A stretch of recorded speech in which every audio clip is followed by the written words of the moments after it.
So this video will cover the discussion points about auditing fields, and we'll also get into lookup tables at the end of the video. First piece, though, is as you're creating new records, you may want to know, well, when did this record last or get created, a date and a time, and perhaps over time you might want to know for this record, when was it last touched. So the capability is to add a field that is going to track your created date with a timestamp. So we'll leverage this TTP on the context form initially. So on the context forms, we don't have a column or a field that is tracking the created date. So we'll just call it created. We'll change the type to be a date and time.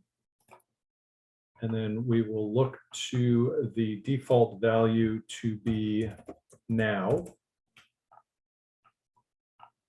And we will not show the date picker because we want this field to be automatically populated for us. Save that value and scroll to the right. Create new column has been added. And for new records that get added into the database, it will take a date time group stamp from what's on my local computer's time, and that will be part of the record. So I implemented what this showed. Additionally, you've got some additional information here, so you could leverage the date, open and close brackets, or now. And why this is important and useful is that then you can do date comparisons. Additionally, if you don't like the date format, there are other options on how you might display the dates and the times. And just like we had discussed with input masks, you also have a means to modify the formats of dates in a manner in which that suits you and how you need to collect your information. And by collecting dates in a date field, you can then execute different formatting based on just having the date field and then asking it different questions. So very useful capability to store dates in the date format, and then that will in the future allow you to do formulas based on those that information. The next portion of this video is going to talk about lookup fields and different techniques for getting them implemented within the database. So we'll start off with the simple and probably best practice on the contacts interface or table. Open that one up in design view, and let's add a new field that is the FRG contact. And this is asking the question of, can the FRG contact the service member's family? So different options here. Option one is within the drop-down list, you have a lookup wizard. And in this case here, this will be a yes, no. So we don't have a table to reference for this one. We're going to type in the values. And we can store yes or Y and N or no. If you wanted to, we could have two columns. First column being the column that is stored, the second column being lookup value or more information about the field.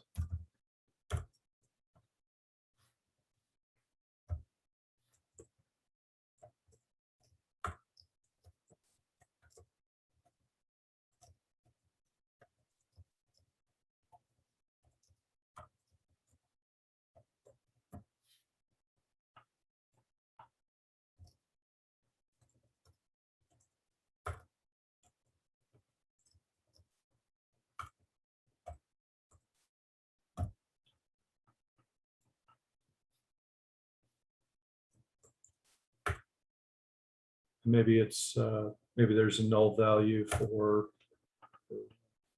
people that you don't know the answer to. So you can resize the columns, make them all visible. In this case here, we want to store the value of the first column, the Y. We're going to limit it to the list that we've provided. We don't want people to select yes and no, and we're going to hit finish. And so that value is now stored, and you can see it from the table's perspective by clicking on lookup. It's created a combo box. A combo box has multiple columns in it with a row source of Y and yes, and then a second row of N for no. It's bound to the first column, which is the Y or the N.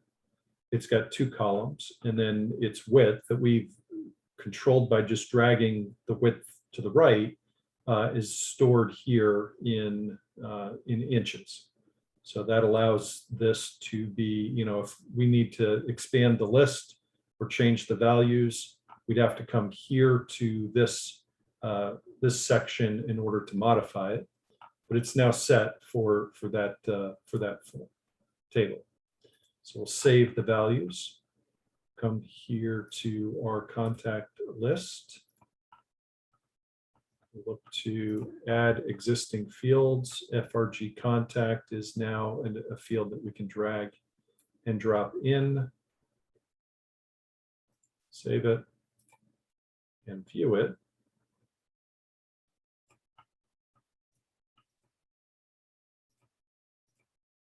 And it's storing first value, displaying the other information as applicable.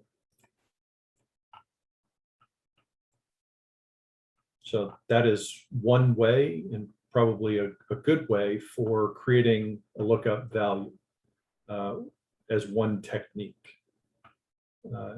Looking at the contact list in design view, the default capability that comes out of the box shows you that they leveraged a value list of affixed values of personal, business, and family to be leveraged in the category field. And they gave you a default value of personal out of the box. Another way that these lists, lookup lists, can be generated is by looking to distinct values within the contacts table from the column or the field of company to generate the list of companies that you can select from. So if nobody has put in any companies, then the list is blank. But as the first person puts in their company, that then becomes part of the drop-down list to be chosen if the user wants to choose that company. So here we are in this one. There's no companies in this column, but if we were to add in our first company,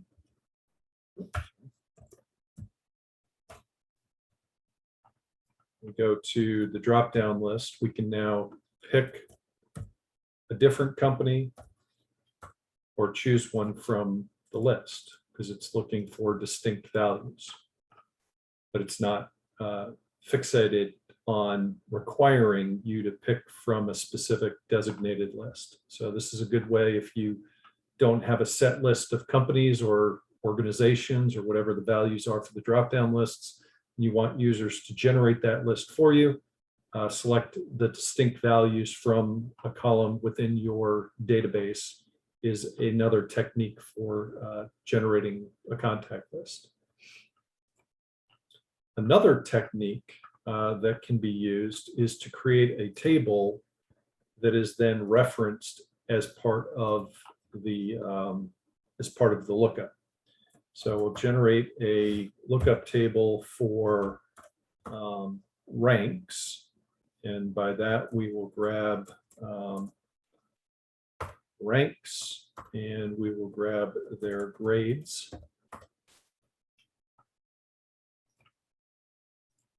And my technique for reference tables is to call them REF, and then in this case here, we'll call it rank prefix. We'll define a primary key of the ID column. And we will go home and view it. So we'll start off with generals. And I'm going to pause the video and populate the rest of the fields. So what you'll note here is that inside of this reference rank prefix, I've added a couple extra columns of information. And I also included the military civilian equivalencies and where they fell out in terms of their rank equivalency. This could be useful for organizations that have civilians and military intermixed, and you need to understand where that grade falls out from a protocol perspective, as you can see on the right-hand side of the screen. So now that we've got all of the grades with their ranks spelt out with the names and descriptions, the next aspect of leveraging this is to add in the capability of leveraging this information. Lookups can leverage just the value that's in this column right here, or what we can do is we can use our lookups to point to a automatically generated number that is unique. So that in any example where perhaps you might have one grade that covers two ranks, by using this ID field, we can discriminate between which rank are you referring to. That plays out with first sergeants, master sergeants, sergeant majors, and command sergeant majors. So we'll go to our contacts table, and we're going to create a field that is called rank. And we're going to change it not from a short text, but leveraging number field. And we can hit save right there. And we can then leverage our lookup wizard to look up a value from another table. And we will look up the table for our rank prefix. We'll bring over the field that we're going to store, which is the ID field, and we'll bring over rank, and we will bring over the name and our sort column. Next. We'll sort the list ascending by the sort column. We're going to hide the primary key, which is the ID value. And we can also hide the sort column by dragging and dropping it to the edge of the next column over. We can then extend the prefix name. Then we want to scroll down the list and just make sure that we've made it wide enough for our purposes to display the ranks. Maybe we can take a little bit off of that edge right there. Click next. The rank value is the label, or the label is rank. We want to ensure data integrity. We don't need multiple values for that position. The table must be saved before the relationship can be created, and we'll hit yes.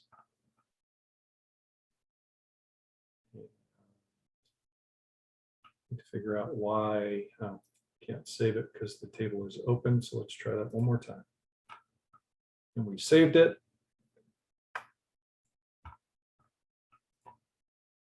And now if we go to our contacts and we look at the rank field that we just created, it's now a lookup, then store a value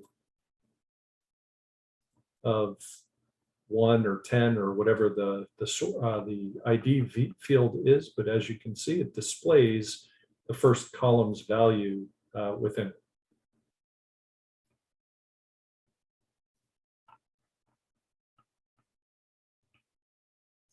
and then bring over our new field of rank, which is now a drop-down list available to us. Add it into contact details.